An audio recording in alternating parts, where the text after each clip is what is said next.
Right now, there's probably something you know you should be doing. Maybe it's finishing an important project, starting that workout, making one difficult phone call, or finally chasing the dream you've been talking about for years. You know it matters. You know it could change your life. So why aren't you doing it? Instead, you check your phone, watch one more video, scroll a little farther, tell yourself, I'll start tomorrow. But tomorrow becomes next week becomes next month, and somehow, without ever making the decision to give up, nothing changes.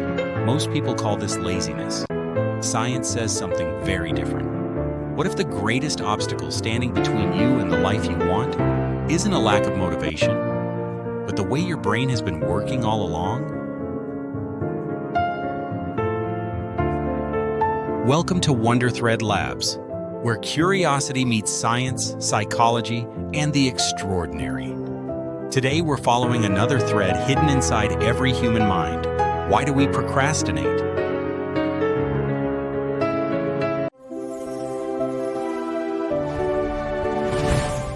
Imagine two people. Both wake up with the exact same goal: finish an important project.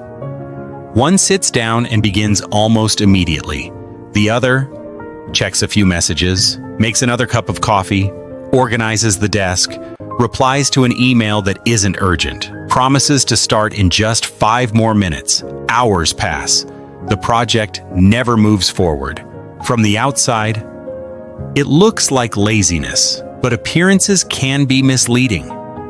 For decades, scientists have studied procrastination, and what they discovered surprised even them.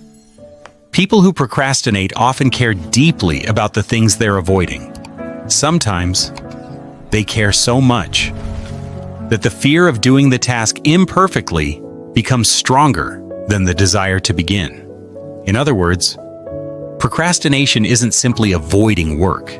It's often avoiding uncomfortable emotions: stress, uncertainty, self-doubt, fear of failure, even fear of success.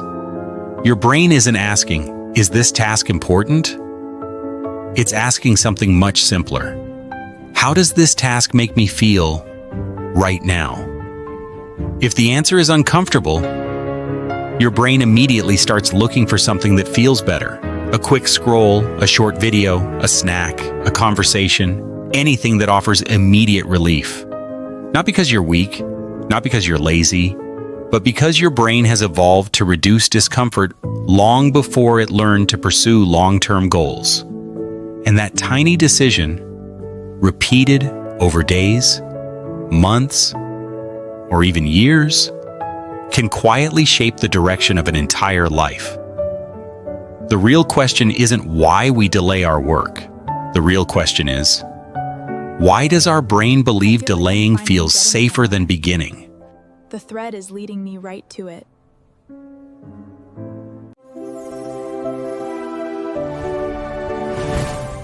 For most of human history, there were no calendars, no deadlines, no emails, no exams, no performance reviews.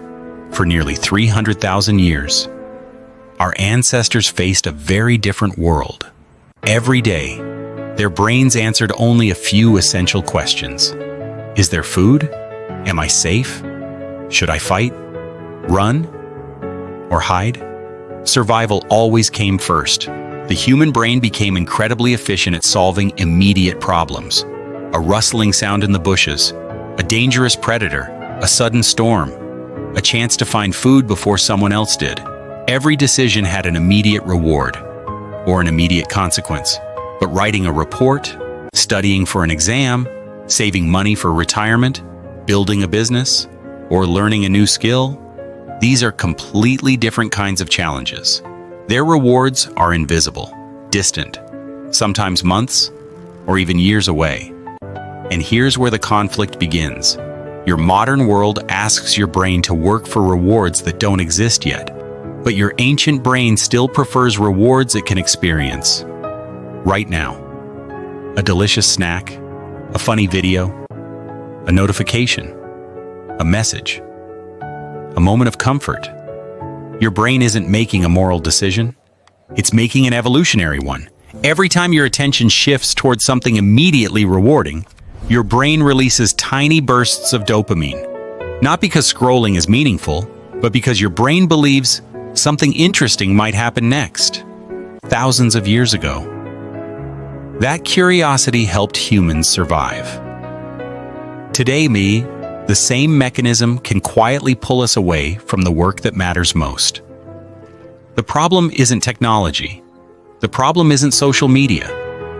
And it isn't your personality. It's that an ancient brain is trying to survive inside a modern world it was never designed for. Understanding this changes everything. Because once you understand what your brain is actually trying to do, you stop fighting yourself and begin working with the way your mind truly operates.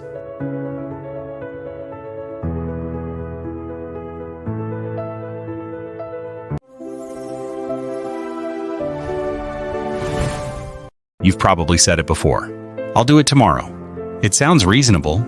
Tomorrow feels calmer, more organized, more motivated. Somehow, your future self always seems stronger than the person you are today. But here's the strange part. When tomorrow finally arrives, it becomes today. And today, your brain makes exactly the same calculation again. Not because you failed, not because you've changed your mind, but because your brain is always evaluating the present moment, not the future. Right now, your brain compares two rewards: the effort you must experience immediately, and the reward you might receive much later. The effort is real. The reward is imaginary, at least from your brain's perspective. That is why opening a social media app often feels easier than opening a textbook. Why cleaning your desk feels easier than writing the first sentence. Why watching just one more video feels easier than starting the project you've been thinking about for months. Your brain isn't asking, which choice creates a better future? It's asking, which choice feels better right now? And almost every modern distraction offers an immediate answer.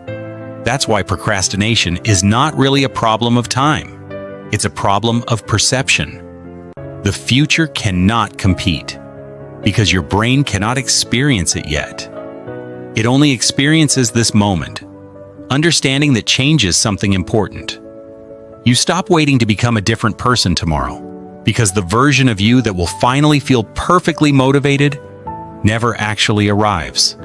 The only brain you will ever have is the one making decisions right now. And surprisingly, that realization is exactly where change begins. The data suggests a new direction. For years, many people have believed the answer was simple. Be more disciplined, try harder, push yourself. But what if that was never the real solution? Imagine trying to sail across the ocean. While fighting against the wind, you might move forward for a while, but eventually, you become exhausted. Your brain works the same way. It was never designed to win every battle through willpower alone. Instead, it responds to something much more powerful. Small beginnings, clear signals, immediate progress. When a task feels impossible, your brain sees danger. But when the first step feels easy, your brain becomes willing to continue. That is why writing one sentence often becomes a full page. Putting on your running shoes often becomes a workout. Opening a book often becomes an hour of learning. The hardest part is almost never the work itself. It's convincing your brain that beginning is safe. Real change doesn't happen because you suddenly become a different person. It happens because your brain slowly learns. That action is no longer something to fear. Every small step rewrites expectation. Every completed action builds trust. Not confidence, trust. Trust that you can begin again tomorrow because you were willing to begin today.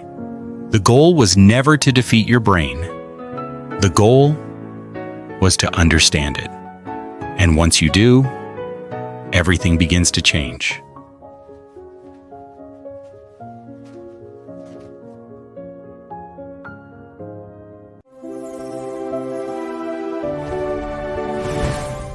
There's one final piece that changes everything. For years, you may have been saying the same sentence. I'm a procrastinator. At first, it sounds harmless, just a description. But your brain doesn't always hear it that way. The brain is constantly building predictions, not only about the world, but about you. Every time you repeat a label, your brain quietly begins expecting it. I'm bad at math. I'm not creative. I always leave things until the last minute.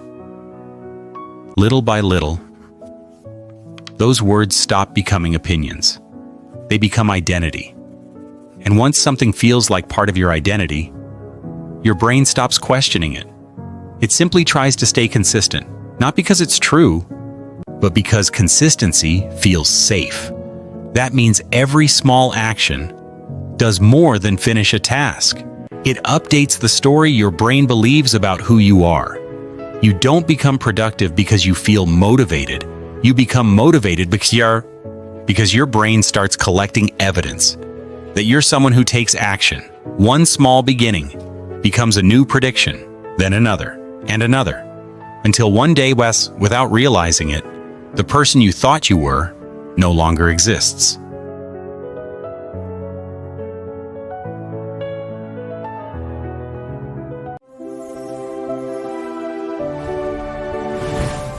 Perhaps procrastination was never the enemy. Perhaps it was simply your brain trying to protect you. The strange thing is, every human being carries the same brain. The student, the artist, the scientist, the entrepreneur, the parent, the athlete. None of them escaped fear. None of them escaped uncertainty. The difference was never the absence of hesitation. It was learning to begin before certainty arrived. Progress has never belonged to the fearless. It belongs to those willing to take one small step while still feeling afraid. Maybe your future isn't waiting for a better version of you. Maybe it's simply waiting for today's first step. One day, you probably won't remember this video. You won't remember these words. You won't even remember the science. But maybe, tomorrow morning, when you sit in front of something difficult, you'll remember one feeling: that beginning is safe. And if that happens, then this story has already changed something inside your brain. Because the person who keeps waiting for tomorrow and the person who quietly begins today are not separated by talent. They're separated by one small action. Follow the thread. Discover the extraordinary.